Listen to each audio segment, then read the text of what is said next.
So first, let me ask you about what the hell is shitcoin? Is this connected to our previous discussion of the meme? Does shitcoin cover basically all coins that are not Bitcoin?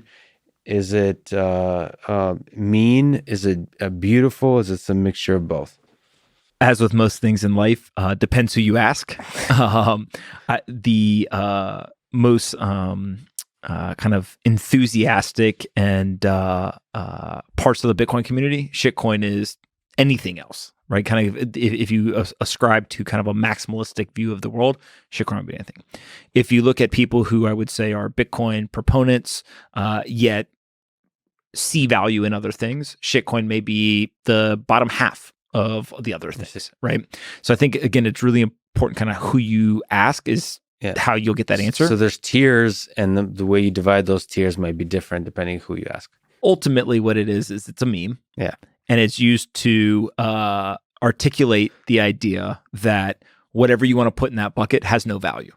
So shitcoin, right, are coins that have no value. Yeah. What is fascinating about it, and I think that, again, speaks to the power of the Bitcoin community, is there was congressional hearings a couple of years ago. Oh, no. And at one point, a congressman from Ohio, Warren Davidson, who was definitely open-minded and excited about Bitcoin, asked an individual on the Congress floor during testimony to talk about these other coins. And at one point, basically read into the record the terminology of shitcoin.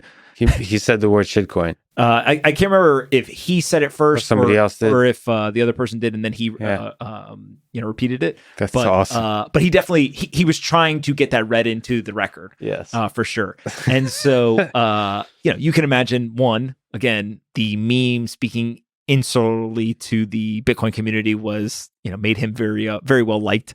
But also, two, was it does go back to this idea almost of if you and I sat down with 10 CEOs and we interviewed each one of them, and then we went in a room and we deliberated and we said, we have to pick the person who's going to be the most successful. One of the inputs, not all of the inputs, but one of the inputs would be, who's the person who we believe has the best ability to raise capital, recruit people, and tell a story to the world that will get them to follow. And so somebody like Elon would probably be the best example of this. When you have decentralized products, you have no kind of leader, right? In the sense of somebody who is financially ascribed to be that leader and kind of the executive decision maker. So what you have to do is you have to look at these technologies and these communities and say, well, which volunteer teams or which technologies have been able to coalesce these groups around it and in some way build the same level of engagement and protection and things like that. And so you naturally get tribalism, but you also get things like shitcoin, because what it does is it's not only a kind of verbal attack towards others, it's a rallying cry for internal. What's so funny is that it was started with the Bitcoin community talking about everybody. But now you've seen adoption in other communities who use it, basically say, well, we're not a shitcoin. It's the next guy. Yeah. I mean, the meaning, to be honest, it's sometimes misused. I think like with anything, it's like people adopt memes that used to be brilliant or still brilliant, and they're just not good at using them. So they become mean.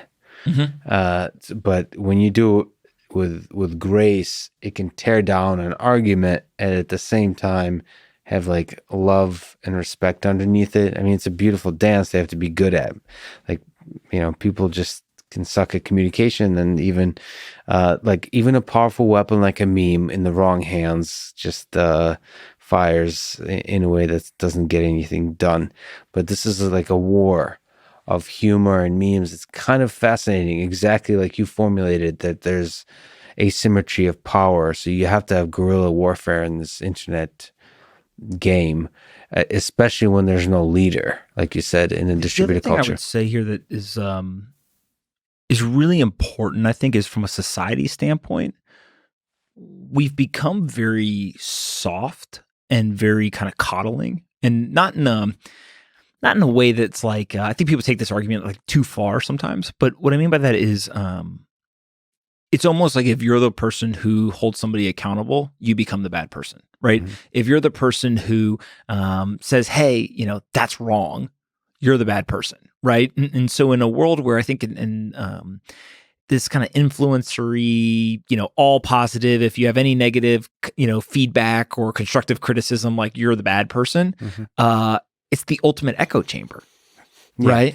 And so I think that what the Bitcoin world does in some crazy way to look at it is Bitcoin is ultimately about truth, Yeah. not about narrative, not about feelings or emotion. It's math. Yeah. You look at a blockchain and you can prove something or you can't. And so naturally, people who are attracted to that have a very similar approach in life, Yeah. right? They say, hey, you made X claim, prove it. Yeah. And as you can imagine, a great example is like the financial media meets Bitcoiners, Mhm. and it's a bloodbath, Yeah. right? In kind of the arena of ideas, because what do? The financial media is used to the soft, opinion pieces, etc. And Bitcoiners show up and they're like, here's data point A, B, and C. Here's example 1, 2, and 3, and you're wrong. Mhm. And then all they yell and scream about is like, I'm wrong. Like, you Yeah. can't say I'm wrong. And they're like, no, like disprove what I just said. And so you get in this like very, very weird It's world. fascinating. It's a fascinating battlefield. But I do want to say I've been watching this. It's kind of interesting. I think that the pursuit of truth through like tearing down bad ideas can be done with grace. And to do it with grace requires a lot of skill. Like what people don't realize about disagreement, they think that disagreement is easy. Like they see the lies or the inaccuracies in the statement, and they just think they can say wrong. Yes, you can say that, but if you want to be effective, it requires great skill. Like you look at, I don't know, a beautiful verbal shit poster, which is Christopher Hitchens, right? It requires a lot of skill through your words to tear down an argument, to criticize, and to take a step towards truth. What I'm disheartened by internet culture, like the negative side, is people don't put a lot of effort in their teardowns. Like into your shit posting, into your memes, you should put effort and see it as a skill that you want to, if you want to be a part of this culture, you want to get good at it. Like any skill, it's the 10,000 hours. Like improve, deliberate practice, self-criticism, all of those things. Just because you're anonymous doesn't mean you won't get deep joy and actually have an impact on the world if you get good at shit posting. but I think this is really, really important, right? Because you're right in that it's all about intention versus action. If your intention is to tell somebody that they are wrong in an effort to get them to see the truth, Yes. that's very different than if your intention is to tell someone they're wrong and hurt their feelings. Yes. Right. And so when you can unpack intention and action, you really quickly can tell what somebody ultimately is trying to accomplish. I also think that one of the craziest things that I've seen play out is memes. When I use that term, I'm not just talking about like a static photo, right? When I'm talking about these elaborate kind of edited videos and kind of all this stuff, when done right, it is the most articulate way to deliver a blunt message. And it's done in such a way that is humorous and entertaining, yet really hammers the point home. Mm-hmm. And so it's a skill set that many people don't have. I don't make those. I'm assuming you don't make them either, right? I see them. I share the ones that I like, right? But it does take practice. And you can tell. Look, there's people who are fantastic meme lords, right? And there are people who absolutely suck at it.